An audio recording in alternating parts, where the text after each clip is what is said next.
আপনাদের নিশ্চয়ই মনে আছে ২০১২ সালের মার্চ মাসে ঢাকার গুলশানে একজন সৌদি ডিপ্লোম্যাট খুন হয়েছিলেন এবং ওই সময়ে এই মামলাটা বাংলাদেশের চাঞ্চল্যকর মামলাগুলোর মধ্যে একটা ছিল।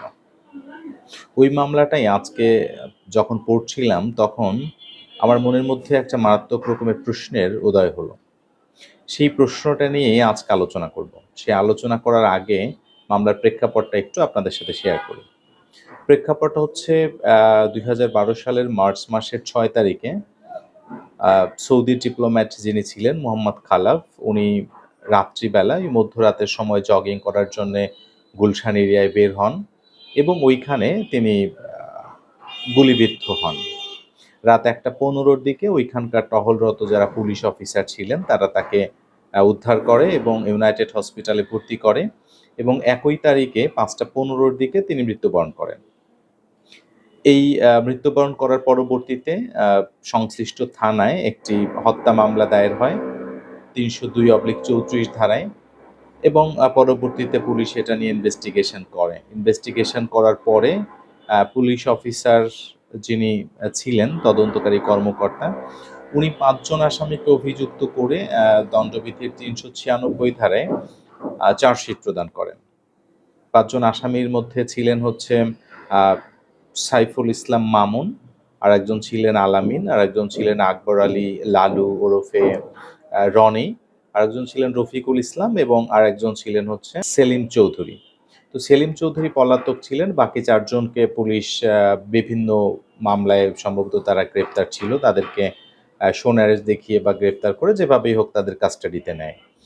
পরবর্তীতে মামলাটি বিচারের জন্যে ঢাকার মেট্রোপলিটন সেকশন জাজ কোর্টে যায় এবং তখন খুব আলোচিত মামলা হওয়ার কারণে মামলাটি দ্রুত বিচার যে আদালত, সেই আদালতে মামলাটি বদলি করা হয় বিচারের জন্যে এবং প্রসিকিউশন পক্ষের ৩৩ জন সাক্ষীর সাক্ষ্য গ্রহণ করা হয়। আর যেই কাস্টাডিতে ৪ জন আসামি ছিল, ৪ জনেরই মোটামুটি 164 ছিল সবারই। এই সবকিছু মিলে আদালত ৫ জন আসামিকেই ফাঁসির আদেশ দেন, অর্থাৎ মৃত্যুদণ্ডের আদেশ দেন। এই মৃত্যুদণ্ডের আদেশ হওয়ার পরে যথারীতি আইন অনুযায়ী মৃত্যুদণ্ডর কনফার্মেশনের জন্যে ডেথ রেফারেন্স হিসাবে এটা হাইকোর্টে যায়।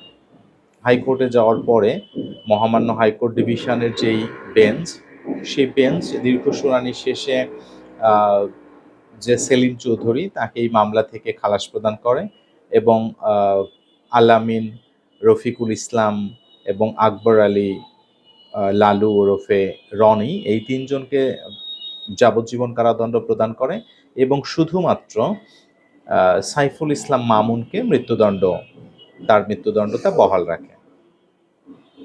এইখানে এসেই আমার মনটা আসলে একদম থমকে গেছে যে ডাকাতির কোনো সেকশনে বা ডাকাতির কোনো মামলায় কোনো আসামি যদি খালাস পায় তাহলে বাকিরা কিভাবে শাস্তি পায়? ওই সেকশনে অন্তত। অথবা কোনো আসামি যদি শাস্তি পায় তাহলে অন্য আসামি খালাস পায় কিভাবে? তাহলে তো ওই ধারার যেই মূল স্পিরিট সেটা নষ্ট হয়ে যায়। এটা আমার কাছে মনে হচ্ছে। আমার কেন মনে হয় সেটার একটু কারণ ব্যাখ্যা করি আপনাদের সাথে। ডাকাতির যেই ব্যাপারটা আমাদের আইনের যেই ধারাটা, সেই আইনে ডাকাতি হতে হলে ২ টা জিনিস করতে হবে। প্রথমত হচ্ছে আসামির সংখ্যা ৫ জন বা তার বেশি হতে হবে। ২ নাম্বার হচ্ছে এই ৫ জন বা তার বেশি সংখ্যক লোক মিলে কোনো চুরি অথবা দস্যুতা সংগঠন করবে বা সংগঠনের উদ্যোগ নেবে। তাহলেই কেবলমাত্র ডাকাতি হবে। পুলিশ যে চার্জশিটটা প্রদান করেছে সেই চার্জশিটে পুলিশের যেই বক্তব্য, সেই বক্তব্যটা হচ্ছে বা তদন্ত সম্পূর্ণ করে পুলিশের বক্তব্য ঠিক না।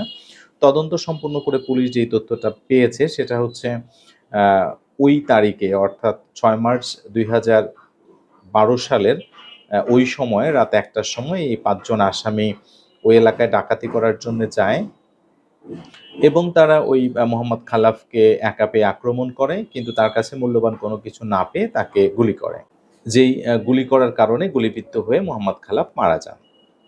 তাদের যেই কনফেশনাল স্টেটমেন্ট আছে সেই কনফেশনাল স্টেটমেন্টেও তারা মোটামুটি এরকম একই ধরনের বক্তব্য প্রদান করে। তো সেই সবকিছু বিবেচনা করেই আদালত তাদের ট্রায়াল কোর্ট তাদের ৫ জনকে মৃত্যুদণ্ড দিয়েছিল। মহামান্য হাইকোর্ট ডেথ রেফারেন্সে যখন একজনকে খালাস দিয়ে দিলেন, তখন আমার মনে এই প্রশ্নটা জাগলো যে ডাকাতির যেই বেসিক মূল জায়গাটা সেটা হচ্ছে যে ৫ জনের অংশগ্রহণ, ৫ বা তার বেশি লোকের অংশগ্রহণ বা আসামির অংশগ্রহণ। এখন একজন লোক বা একজন আসামি যখন খালাস পায় তার মানে এটা প্রমাণিত যে সে ওই ঘটনার সাথে জড়িত না বা তার আসলে ওই অপরাধ তার দ্বারা সংগঠিত হয় নাই। তিনি ওই অপরাধের সাথে সংশ্লিষ্ট না। তাহলে যদি সেটা হয় তাহলে তো ৫ জন আর সংখ্যায় থাকে না। তাহলে তো সংখ্যা ৪ জন হয়ে গেল। যদি ৪ জন হয় তাহলে ওই ৩৯৬ ধারায় চার্জ গঠনটা সঠিক ছিল কিনা? আমার মনে হচ্ছে যে এই ৩৯৬ ধারায় চার্জ গঠনটা সঠিক ছিল না। অর্থাৎ আদালত যেহেতু ৫ জনের একজনকে খালাস প্রদান করেছেন, অথচ ওই একই সেকশনে অন্য কাউকে শাস্তি প্রদান করেছেন। কিন্তু ওই সেকশনে শাস্তি প্রদান করার মূল উপাদান হচ্ছে আসামির সংখ্যা অবশ্যই এবং অবশ্যই ৫ জন হতে হবে। সেই জায়গাটায় একটা মারাত্মক রকমের আঘাত চলে আসে। অর্থাৎ বেসিক যে এলিমেন্টস সেটা কিন্তু পূরণ হয় না।